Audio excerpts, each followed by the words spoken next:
I suppose the greatest knowledge that you can gain from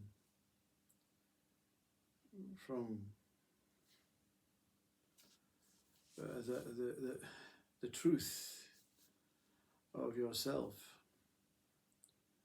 when that connection is made, this wisdom that is instantly realized, is that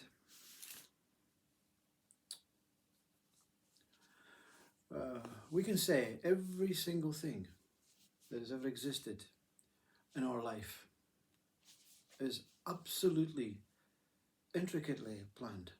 Every moment planned, even the bad moments are planned. Everything is accurately, pinpointedly,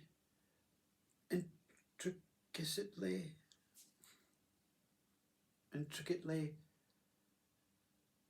planned to the nth degree. And simultaneously, you can say that everything's a mess. There's no planner. There's nothing planned. Everything is just crossing bridges, chaos, illogical, mental deluded, whatever you want to say that expresses the way that this is just an absolute, there's nothing really that makes sense of this at the same time.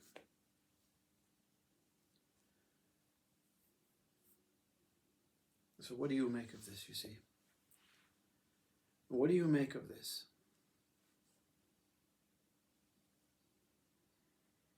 What does your mind make of these two opposing states? Does it err to the side of one? Does it completely not compute with what the speaker is trying to suggest? And of course, it's suggested as one comes first and the other one comes second because of our inability to say both of these things at the same time. Yeah, we only have the capacity of the human body. We only have the capacity of the verbal system, a pulsing, a moving, a time-based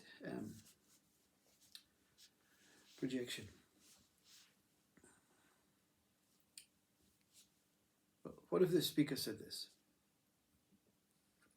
When this I, this me, removed this deluded fake I, me, for a period of time, obviously, because it's back.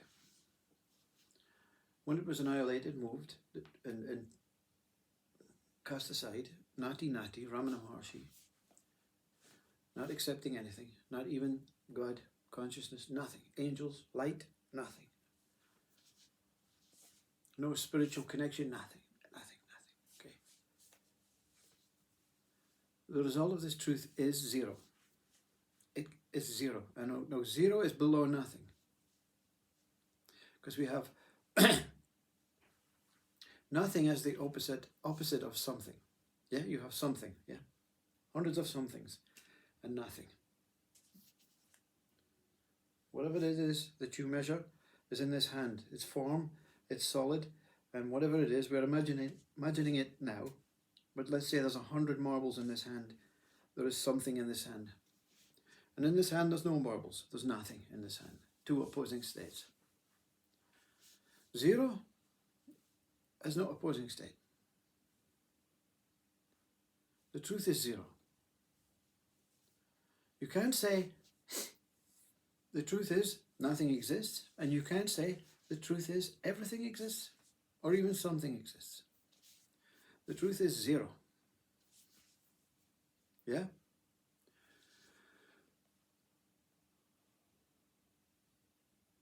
When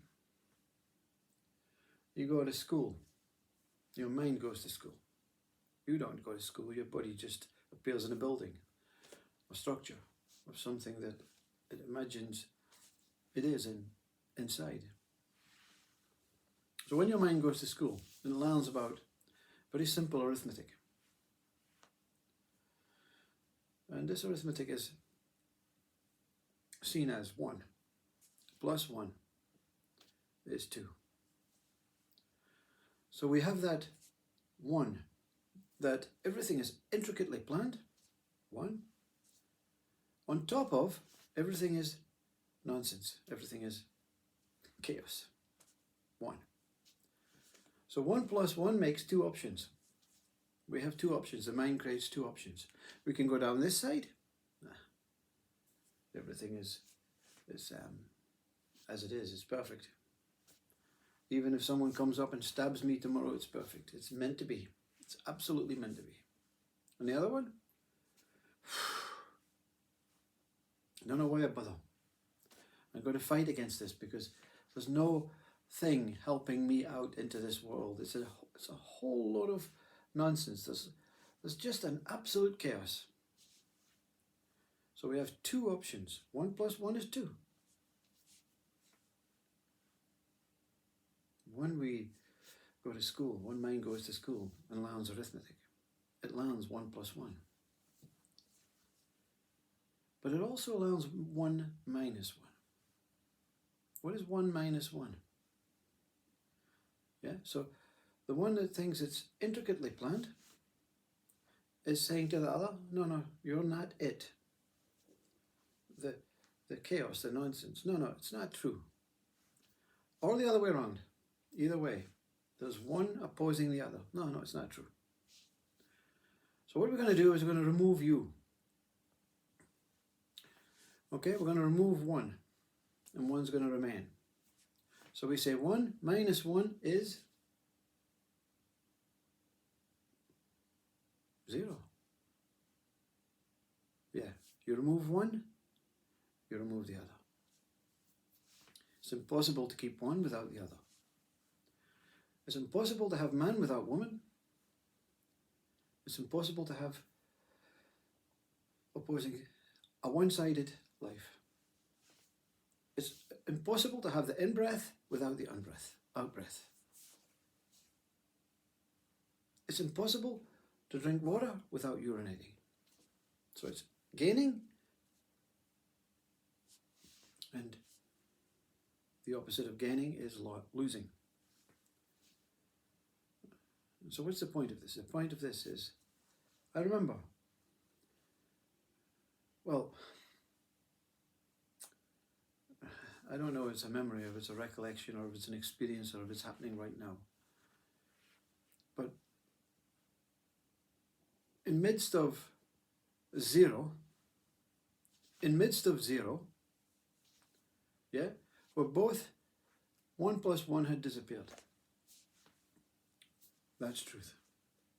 In the midst of zero. In the midst of zero, a dear friend had said to me, you should do a satsang.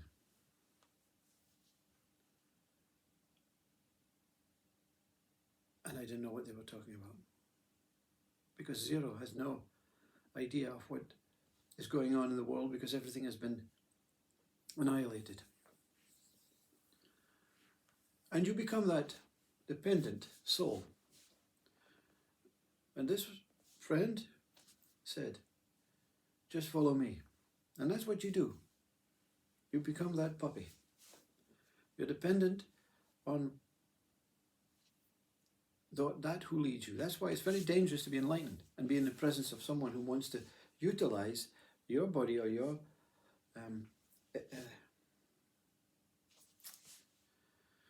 lifestyle into giving you anything that they want from you. Then you give it up because there's no one actually defending. There's nothing to defend. You're zero. You're in the core of zero. And I want to finish with this story, the end of this experience with this friend. This friend said to me, let's go for lunch.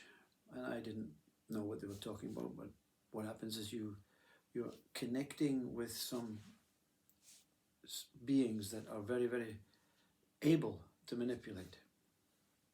But fortunately for me, this one was not out to manipulate. It was out to say, yes, you are something.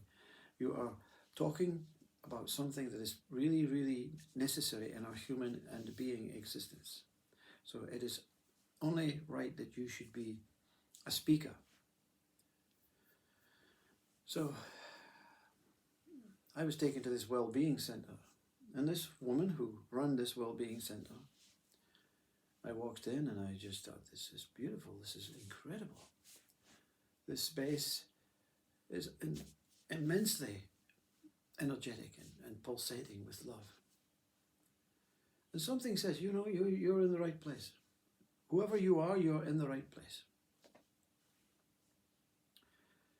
Until this lady that owned this place said, your friend says you can do satsangs.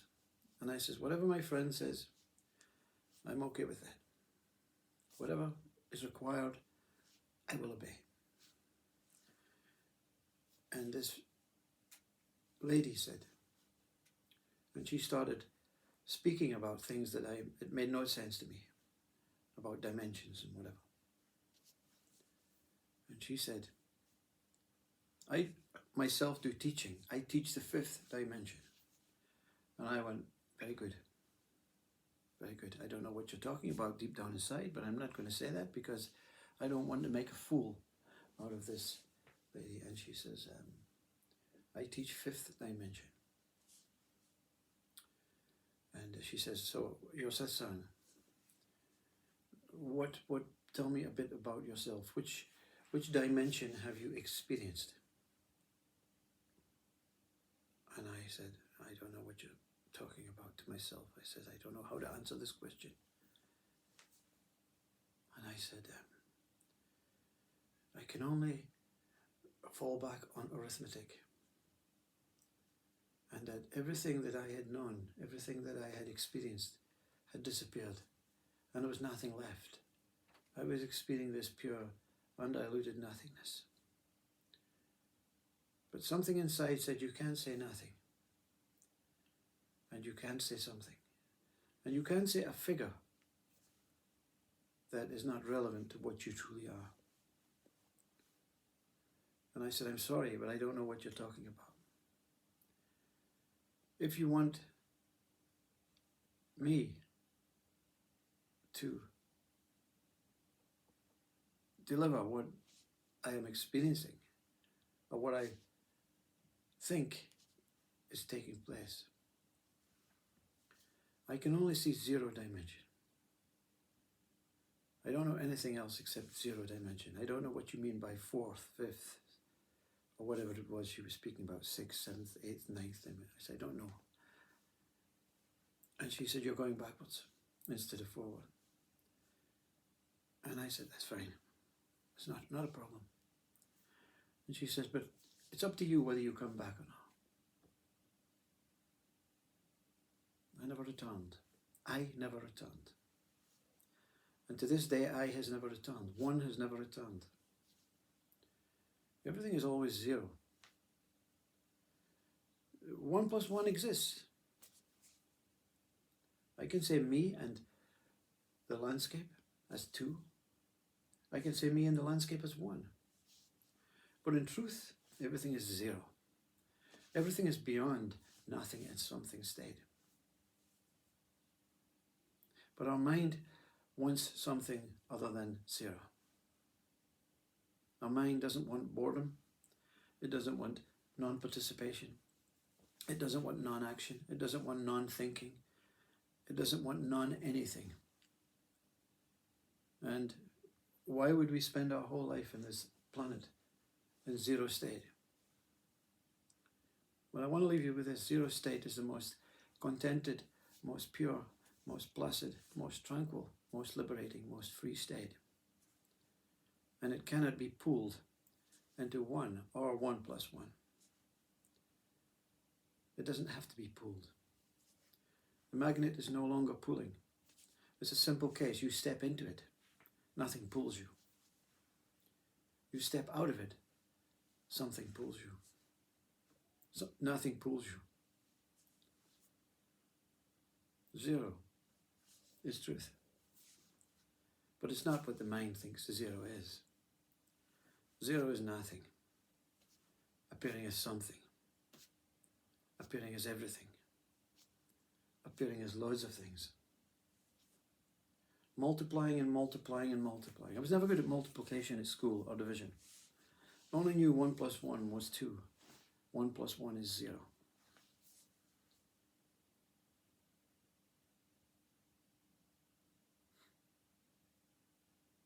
I only know Om.